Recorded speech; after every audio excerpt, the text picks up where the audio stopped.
Wow, oline Mr.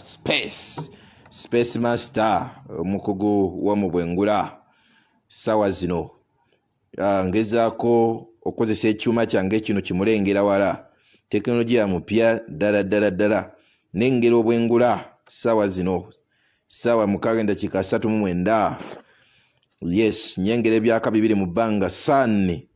ndaba planet eyo sengendo Venus ate nenengera ne moon oba omwezi so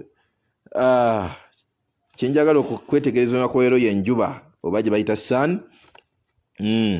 so kati ekintu ekino gye tulengera kisajja ddala kigazi nnyo ye munyenye eri okumpi n'ensi yaffe kwe tuli saani emunyenye ndala ziri wala era ng'ekitangaala kyayo kitwala eddakiika 8 n'obutundutundu obugwamu okutuuka ku telescope yange eno weeri saawa zino kikwewunyisa singa Katonda akeera enkya n'ajjawo enjuba eyo n'agitwala ojja genda kitegeera nti agitutte nga wayise eddakiika 8 kitegeeza nti kitangaala ky'oli mu kulengera kitwala eddakiika 8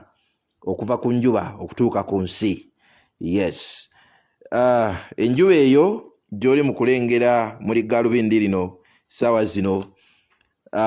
eri mu kakadde ka kilomita 1.5 akakadde ka kilomita 1.5 1.5 million kilometers so tugezaako okusika 1.5 million kilometers okuva wano tuli mugezaako okulengera tureducinzemu ku ka brightness olw'ekitangaala okuba nti kibadde kyamaanyi ddala nnyo ng'era ligaalubindi si lyangu lya kutunulamu ddala so ekyo tokitya tugezaako kimanejinga saawa zino naye nga bw'olengera enjuba eyo eyokera ddala nga bw'ogirabira awo eyokya ddala eri mu surface yaayo eri mu degrees 15,500 yes eza centigrade ba Celsius so eyokera ddala nga bw'ogirengera awo so tureducinzemuko ku brightness so gyolengera awo ddala nga yo no gyolaba ogatta ensi yaffe eno kwe tuli ogatta akakadde k'ensi mu emitwalo 3 akakadde k'ensi yaffe ketuli emitwalo 3 okugyenkana so size nene ddala togirabira awo yes yakawangaala billion years nya emyaka ejja obuwumbi 4 mu miliyoni 6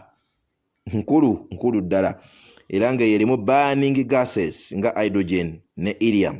so yenjuba eyo gyolengera awo saawa zino njagezaako kulaga ku planets ez'enjawulo tujja kuzisikanga naddala obudde obw'ekiro tuzirabe n'omwezi nagwo twongere okugwetegereza mu budde obw'ekiro